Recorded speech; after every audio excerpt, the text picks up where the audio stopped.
আল্লাহ রসুল বলেছেন, তলাবুল আলমি ফারিদাতুন আলা কুল্লি মুসলিম। ইলমি দিন শিক্ষা করা প্রত্যেকটা মুসলমানের জন্য ফরজ। ইলমি দিন শিক্ষা করা মানে হচ্ছে আরবি জ্ঞান রাখা। আরবি জ্ঞান এতগুলো নয়। আমার মতো হাফেজ হইতে আপনাকে বলে নাই, আমার মতো মাওলানা হইতে আপনাকে বলে নাই। আপনি 4 রাকাত নামাজ পড়তে গেলে 4টা সূরা লাগে। 4 রাকাত নামাজ পড়তে গেলে যত দোয়া দরুদ লাগে, এতটুকু যদি আপনি জ্ঞান অর্জন করেন আর আপনি শিখেন নাই পর্যন্ত, কিন্তু বুড়া হয়ে গিয়েছেন, তলবে আলেম মানে মাদ্রাসার ছাত্র হিসাবে আপনি জ্ঞান অর্জন করার জন্য মসজিদে ইমামের কাছে যাচ্ছেন বা কোনো হুজুরের কাছে যাচ্ছেন, আল্লাহর রাসূল বলেন, আমার এই উম্মত মরতে দেরি হবে, আমার আল্লাহ আমার এই উম্মতকে জান্নাতে দিতে দেরি করবে না। সুবহানাল্লাহ। আমি আপনাদের সামনে কোরআনুল কারীম থেকে একটি আয়াত তেলাওয়াত করেছি। আল্লাহ তাআলা এই আয়াতের মাধ্যমে বলতেছেন, বিসমিল্লাহির রহমানির রহিম,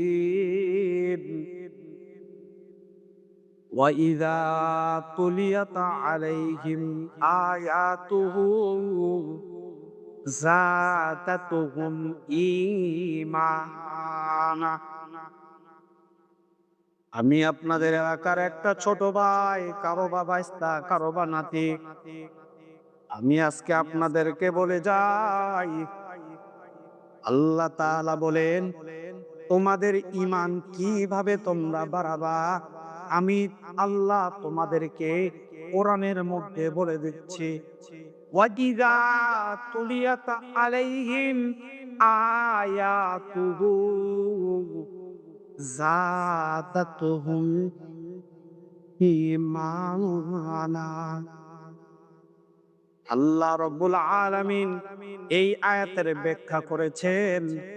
আল্লাহ তাআলা বলেছেন যে কোরআন তেলাওয়াত করবে, আমি আল্লাহ তার ঈমানকে বৃদ্ধি করে দিব। সুবহানাল্লাহ। আমার সামনে প্রায় অনেক মানুষ বসা রয়েছেন, এখানে কেউ কিন্তু বেধর্মী নেই, আছে কি কথা বলেন? সবাই কিন্তু আমরা মুসলমান। আজকে যদি আমি এখান থেকে আপনাদের দিকে একটা প্রশ্ন ছুড়ে দেই, ভাইজান, কবরের জগতে আরবি ভাষায় তোমার প্রশ্ন হবে, মান রব্বুকা, মান দীনুকা, ওয়া মান নাবিয়্যুকা।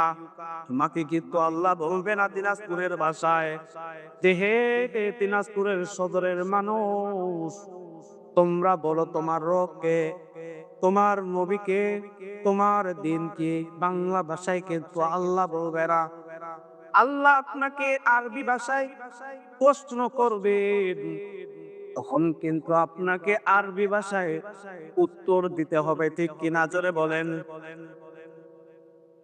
আজকে যদি আমি আপনাদেরকে প্রশ্ন করি, ও আমার এলাকার বাবাজিরা, কে এমন একজন আছেন যে মৃত্যুর সময় 1 থেকে 29টা হরফ আল্লাহ তাআলা কোরআনুল কারীমের মধ্যে ব্যবহার করেছেন?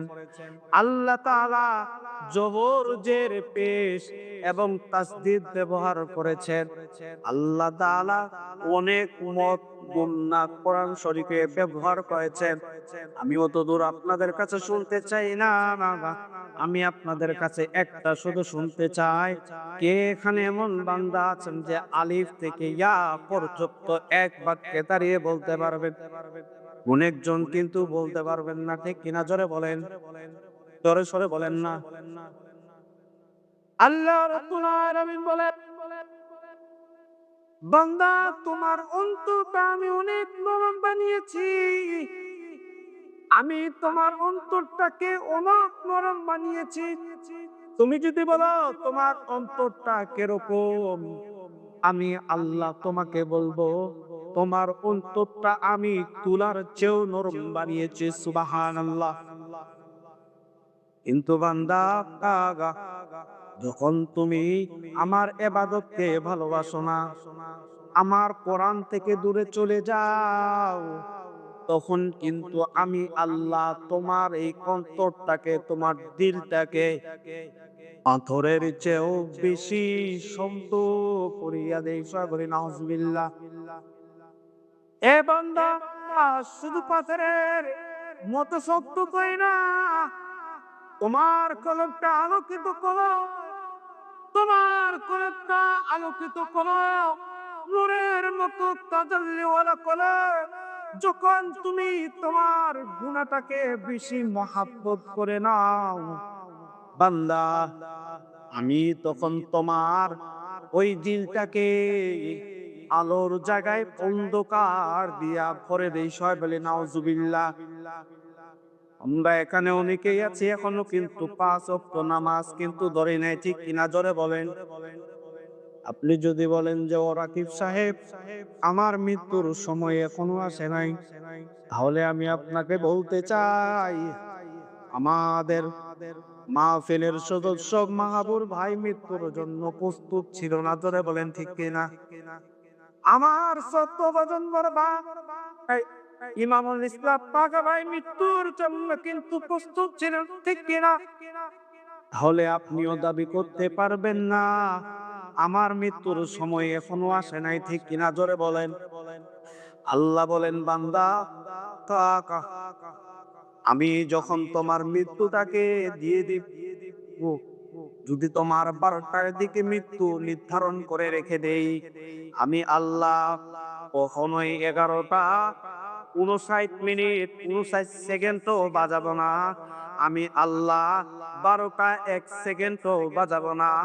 আমি আল্লাহ কাটায় কাটায় যখন 12টা বেজে যাবে, আজরাইল আসিয়া তোমার মুখটা কবজ করিয়া নিয়ে যাবে। আল্লাহু আকবার বলে। আপনাকে যদি আজকে আমি প্রশ্ন করি, ও আমার এলাকার বাবাজিরা, আপনার কি মৃত্যুর জন্য প্রস্তুত আছেন? কে কে বলতে পারবেন প্রস্তুত আছি? মৃত্যুর জন্য প্রস্তুত আছেন, কিন্তু আমল নিয়ে যাওয়ার মতো শক্তি কিন্তু কারো নাই, আছে কিনা? আপনারা গ্যারান্টি দিয়ে বলতে পারতেছেন না আমি সর্বদা রাসূলের হাদিস পড়ি, সর্বদা আল্লাহর কোরআন তেলাওয়াত করি। আমি নিজেই রাকিবুল ইসলাম এখনো নিজেই বলতে পারতেছি না আমি মৃত্যুর জন্য তৈয়ার আছি। আপনি কেমনে বলতে পারবেন, ঠিক কিনা জোরে বলেন। এই জন্য ভাইজান, আল্লাহ রসুল বলেছেন তলাবুল আলমি ফারিদাতুন আলা কুল্লি মুসলিম, ইলমি দিন শিক্ষা করা প্রত্যেকটা মুসলমানের জন্য ফরজ। ইলমি দিন শিক্ষা করা মানে হচ্ছে আরবি জ্ঞান রাখা। আরবি জ্ঞান এতগুলো নয়, আমার মতো হাফেজ হইতে আপনাকে বলে নাই, আমার মতো মাওলানা হইতে আপনাকে বলে নাই। আপনি 4 রাকাত নামাজ পড়তে গেলে 4টা সূরার আগে 4 রাকাত নামাজ পড়তে গেলে যত দোয়া দরুদ লাগে, এতটুকু যদি আপনি জ্ঞান অর্জন করেন আর আপনি শিখেন নাই পর্যন্ত, কিন্তু বুড়া হয়ে গিয়েছেন তলবে আলেম মানে মাদ্রাসার ছাত্র হিসাবে, আপনি জ্ঞান অর্জন করার জন্য মসজিদে ইমামের কাছে যাচ্ছেন বা কোনো হুজুরের কাছে যাচ্ছেন, আল্লাহ রাসূল বলেন আমার এই উম্মত মরতে দেরি হবে কি আমার আল্লাহ আমার এই উম্মতকে জান্নাতে দিতে দেরি করবে না। সুবহানাল্লাহ। কেন আল্লাহ তাআলা জান্নাতে দিতে দেরি করবে না? আল্লাহ রাসূল বলেন যখন কোন তওবা আলেম একটা গোরস্থান দিয়ে খেতে যায়, আল্লাহ রাব্বুল আলামিন ওই গোরস্থানের 40 দিন কবরের আযাবটা করিয়ে দেয়। সুবহানাল্লাহ। আল্লাহ তাআলা বলেন যখন আমার বান্দা আরবি শিক্ষা করার জন্য কোন মসজিদে বা কোন ইমাম সাহেবের কাছে বা কোন ওস্তাদের কাছে যায়, মার বান্দা যখন একটা পা উপর থেকে জমিনে যদি মনে করেন স্টেপটা এখানে আপনি আরবি পড়তে আসবেন আমাদের মসজিদ থেকে, সম্মানিত হাজরিন, আল্লাহ রাসূল বলে মসজিদের গেট থেকে স্টেপ পর্যন্ত আসমান থেকে ফেরেশতারা পাখা বিছাইয়া রেখে দিবে, আর আপনি আর আমি আরবি শিক্ষা করার জন্য পাখা উপরে পা দিয়ে দিয়ে দিয়ে চলে আসবো। সুবহানাল্লাহ। তাহলে আমাদের কি এখন লজ্জাবোধ আছে, এখনো আরবি আমরা শিখতে পারবো না, এরকম বলা যাবে কি? কথা বলেন। আল্লাহ রাব্বুল আলামিন বলে, বান্দা সারাটা জীবন গুনাহ করেছো, আসমান থেকে জমিন পর্যন্ত গুনাহ করেই ফেলেছো। বান্দা তুমি মনে করতেছো আমি আল্লাহ মাফ করব না। এ বান্দা, দুনিয়ার সমস্ত মানুষের কাছে তুমি ঘৃণিত হতে পারো, কিন্তু আমি একজন রব। আমি যখন আসমান বানাইলাম, কুন ফায়াকুন বলছে আসমান তৈয়ার হয়ে গিয়েছে। আমি যখন জমিন বানাইলাম, কুন ফায়াকুন বলছি জমিন হইয়া গিয়েছে। এ বান্দা, আমি যখন তোকে বানাইলাম, কুন ফায়াকুন বইলা তুই হইস না। আমি আল্লাহ তোকে খলাকতু বিয়াদাইয়া, আমি আল্লাহ তোকে নিজের কুদরতি হাত দ্বারা বানিয়েছি। সুবহানাল্লাহ।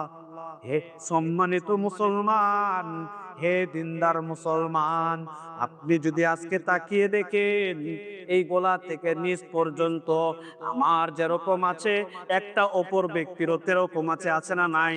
বা বাংলাদেশের মধ্যে 20 কোটি মানুষ আছে, হিন্দু বলেন, খ্রিস্টান বলেন, বৌদ্ধ বলেন, মুশরিক বলেন, মুনাফিক বলেন, যতজন আছে, যত দল আছে, সমস্ত মানুষের দিকে তাকিয়ে দেখবে যে গোলা থেকে নিচ পর্যন্ত কিন্তু সবাই এক, ঠিক কিনা জোরে বলেন?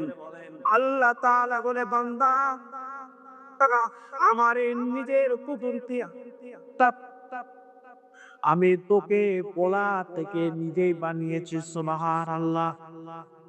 আল্লাহ বলে, বান্দা আমি তোর চেহারার মধ্যে যেই বড় সম্মানিত যেই জিনিসটা আমি সেট করেছি, সেটা পুরুতুতে বলে পেরেশানি, আমরা বাংলায় বলি কপাল। এই কপালটা আমি আল্লাহ তোর জায়গায় সেট করে দিয়েছি।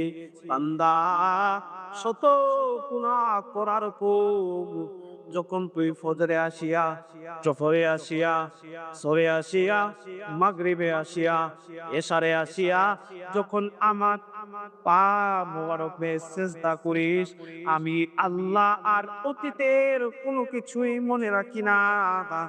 এশারের পরে মসজিদ থেকে তোকে মাসুম বাচ্চা বানাইয়া বাহির করে। সুবহানাল্লাহ। আমার আল্লাহ বলে, বান্দা আমি তোর অন্তরটাকে আলোকিত বানিয়েছি, তুই গুনাহ করতে করতে কালো করে ফেলেছিস বান্দা, কিন্তু কোরআন তুই নিয়ে আসতে পারিস নাই আমার সামনে, কিন্তু তোর অন্তরের মধ্যে একলা আলিফ অক্ষর নিয়ে এসেছিস।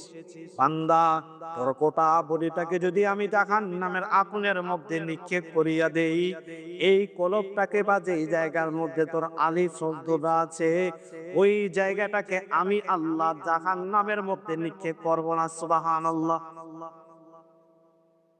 আর যখন কলবটি বলবে চলো তুমি জান্নাতের মধ্যে চলে দাও, খালিদিনা ফিহা আবাদা, চিরস্থায়ী ভাবে তুমি জান্নাতের মধ্যে দাখিল হয়ে যাও, কলব বলবে আল্লাহ 70 বছর গোবরা বাড়ায় বি তোমার এই বান্দার সঙ্গে চিরাম, 50 বছর গোবরা পাড়ায় মার এই বান্দার সঙ্গে ছিলাম, আমি করো বা আমি অন্তর কখনো তোমার এই বান্দাকে ছাড়া জান্নাতে যাইতে পারবো না। সুবহানাল্লাহ। আর জান্নাতি ব্যক্তিরা আল্লাহ তাআলার কাছে যা কিছু দাবি করবে, আল্লাহ তাআলা তৎক্ষণাৎ তাদের দাবিটা সঙ্গে সঙ্গে কবুল করবে। সুবহানাল্লাহ। 29টা হরফ বলি নাই, একটা হরফ, 28টা হরফ বাদ দিতে বললাম। এই একটা হরফ কিন্তু যদি আপনি আমি নিয়ে যেতে পারি, তাহলে আমরা জান্নাতি হইতে পারতেছি, ঠিক কিনা? তাহলে বলেন, আজ থেকে যারা কোরআন শরীফ পড়তে পারি না, কোরআন শরীফ হাত দিয়ে ছুঁই না, আজ থেকে ইনশাআল্লাহ নিয়ত করা যায় তো আমরা আজ থেকে কোরআন শরীফ তেলাওয়াত করব ইনশাআল্লাহ। ধরে বলেন, জোরে সরে বলেন না ইনশাআল্লাহ। আমরা যদি সবাই আগ্রহী হই, সামনে আলোর সন্ধান আছে, আলোর সন্ধান আছে, আলোর সন্ধান এখান থেকে তারা ফ্রি কোর্স দেয় কোরআন শিক্ষা দেওয়ার। আমরা যদি একটা জোট বেঁধে নেই, একটা দল বানিয়ে নেই, আলোর সন্ধান থেকে তাদের নিজ দায়িত্বে নিজের খরচে আপনাকে ইমাম বা আপনাকে আরবি পড়নেওয়ালা একটা হুজুর সেভ করে দিবে ইনশাআল্লাহ। আমরা রাজি আছি তো? জোরে সোরে বলেন না রাজি আছি তো? আপনি যখন দিল দিয়া আল্লাহকে মহাব্বত করবেন, আল্লাহ তাআলা আপনাকেও দিল দিয়ে মহাব্বত করবে। এবং আপনি যখন একটা কদম আল্লাহর দিকে বাড়াবেন, আমার আল্লাহ আপনার জন্য 10টা কদম বাড়াবে। সুবহানাল্লাহ।